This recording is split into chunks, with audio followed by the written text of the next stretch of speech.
नमस्कार, मैं पृथ्वी शर्मा और आप देख रहे हैं CTV7 न्यूज़ की खबरें।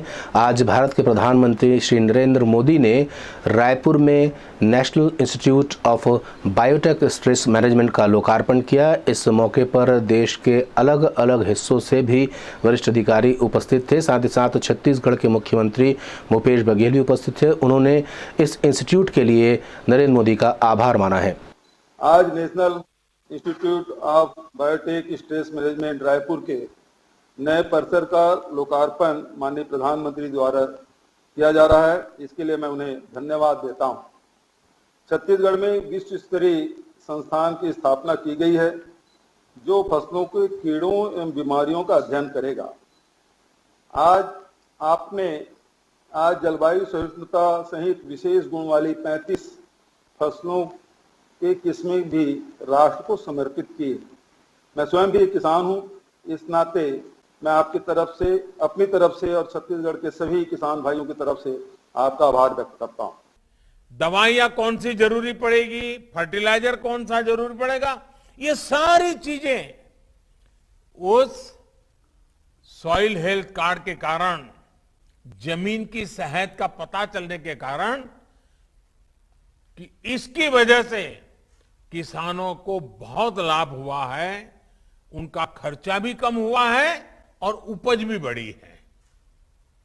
उसी प्रकार से यूरिया की 100% से 100% नीम कोटिंग करके हमने खाद को लेकर होने वाली चिंता को भी दूर किया। किसानों को पानी की सुरक्षा देने के लिए हमने सिंचाई परियोजनाएं शुरू की। दशकों से लटकी करीब 100 सिंचाई परियोजनाओं को पूरा करने का अभियान चलाया। बहुत बड़ी मात्रा में बजट लगा दिया इसके लिए। उसके कारण किसानों को पानी मिल जाए तो वो पानी से पराक्रम करके दिखाता है। इधर तथाकथित किसान नेता राकेश टिकैत राजधानी रायपुर पहुंचते साथ मीडिया वालों से चर्चा करने लगा और साथ ही साथ मीडिया को खुलकर धमकी भी दी। उनका कहना था कि अगला टारगेट अब मीडिया है और अगर उनका साथ नहीं दिया जाएगा तो मीडिया को वो देख लेंगे। और रहने तो कांग्रेस सरकार है, सरकार तो सरकार ही हो भाई, सरकार तो सरकार ही है। इनका भी कुछ न कुछ ढूंढेंगे, ऐसा थोड़ा आगे ऐसे ही बच जाएगी सरकार। करेंगे, इनका भी करेंगे। मेन तो दिल्ली वाले को देख लो जिसने कानून बना के आधा देश बेच दिया, उस पर भी ध्यान बना दो ना। मंडियां बेच दी मध्य प्रदेश की, 182 मंडी बेचनी निकाल दी। छत्तीसगढ़ भी अछूता नहीं रहने का। अब तो ये है कि सब लोग साथ दो। अगला टारगेट मीडिया हाउस है। आपको बचना है तो साथ दे दो, नहीं तो आप भी गए। उनके इस बयान को लेकर के भारतीय जनता पार्टी सहित मीडिया जगत के कई लोगों ने पुरजोर विरोध किया है। उन्होंने सीधा तौर पे कहा है कि ये बयान किसी भी कीमत पे स्वीकार नहीं किया जा सकता। छत्तीसगढ़ में मुख्यमंत्री भूपेश बघेल कहते हैं हम पहुना बुलाते हैं। आज दिख गया कि उनके पहुना राकेश टिकैत जी छत्तीसगढ़ में आके मीडिया को धमकी दे रहे हैं कि आप हमारा साथ दो, नहीं तो हम आपको देख लेंगे। ऐसे ही एक पहुना वाड्रफ नगर रामानुजगंज में बाहर से आए थे रेत माफिया और वो छत्तीसगढ़ की जनता को धमकी दे रहे थे कि रेत माफियाओं को काम करने दो, नहीं तो देख लेंगे। ये मुख्यमंत्री के प्रायोजित लोग हैं जो छत्तीसगढ़ की जनता को धमकाने का प्रयत्न कर रहे हैं। छत्तीसगढ़ की जनता इसे बर्दाश्त नहीं करेगी। धर्मांतरण का मुद्दा लगातार सुर्खियां बटोरते जा रहा है और भारतीय जनता पार्टी इसे मुख्य मुद्दे के रूप में लेकर के आगे बढ़ रही है। आज बरसते पानी में भी भारतीय जनता पार्टी के कार्यकर्ताओं ने CM हाउस के घेराव की योजना रखी थी, लेकिन पुलिस के चाक चौबंद व्यवस्था के चलते इनका घेराव नहीं हो सका। भारतीय जनता पार्टी के कार्यकर्ताओं का कहना है कि छत्तीसगढ़ में धर्मांतरण माफिया पूरी तरीके से सक्रिय हो चुका है और आदिवासी अंचलों में लोगों को प्रलोभन दे करके उनका धर्म परिवर्तित कर रहा है।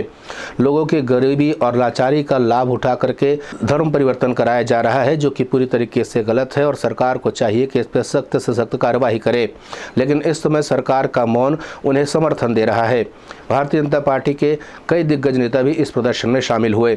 उन्होंने CTV7 से चर्चा करते हुए अपने प्रदर्शन की रूपरेखा के बारे में और आगे की रणनीति के बारे में बताया। आज रायपुर शहर की भारतीय जनता पार्टी के समस्त 16 मंडलों के तत्वाधान में हर मंडल से गिरफ्तारी का कार्यक्रम, मुख्यमंत्री निवास के घेराव का कार्यक्रम निर्धारित हुआ है।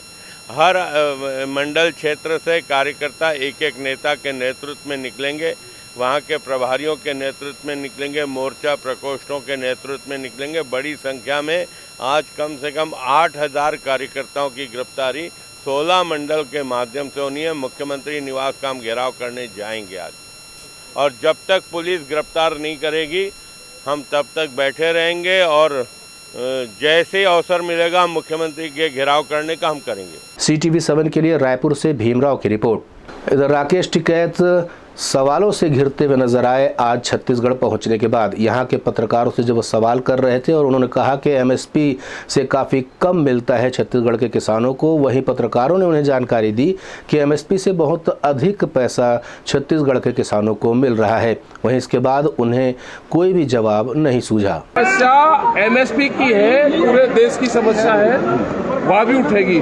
छत्तीसगढ़ में तो लेकिन छत्तीसगढ़ की जो भी समस्या छत्तीसगढ़ की होगी वह भी उठेगी। नहीं, यहाँ तो समर्थन मूल्य में मिल रहा है। यहाँ छत्तीसगढ़ में समर्थन मूल्य में धान खरीदी जा रही है। धान खरीदी जा रही हो रही है यहाँ हो रही नहीं, यहाँ पर उससे ज्यादा भी दे रहे हैं, उससे ज्यादा भी पैसा, और उससे ज्यादा दे रहे तो भाई ये जो कानून यहाँ पे है ये दूसरे जगह भी लागू हो।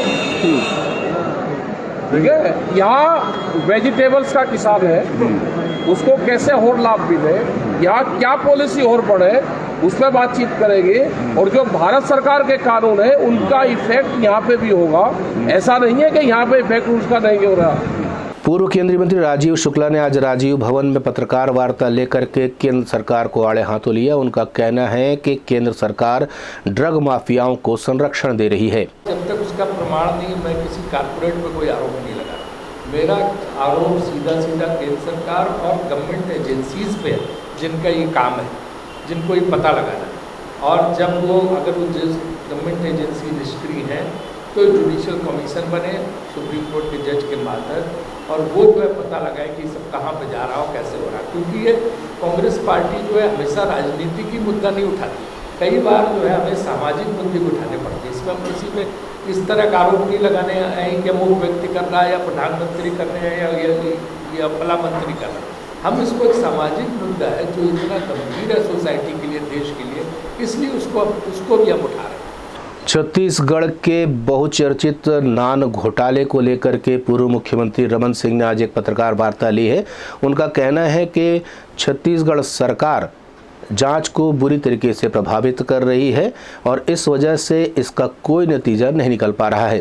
जिस बात को लगातार 2.5 साल से विधानसभा के अंदर और विधानसभा के बाहर हम लोग लगातार बोलते रहे, और ये मुद्दा छत्तीसगढ़ के PDS स्कैम और मनी लॉन्ड्रिंग की जांच के विषय को लेकर उठाते रहे, सरकार की भूमिका पे शंका जाहिर करते रहे, और लगातार ये बोलते रहे कि ये सरकार मुख्य अभियुक्त को, मुख्य आरोपी को, जो 2 नौकरशाह हैं, जिनकी नागरिक आपूर्ति निगम के पूर्व MD और उसके पूर्व अध्यक्ष वजीर कुमार रेजा हो या आलोक शुक्ला हो, इनको बचाने की दृष्टि से इस सरकार ने गलत निर्णय लिए।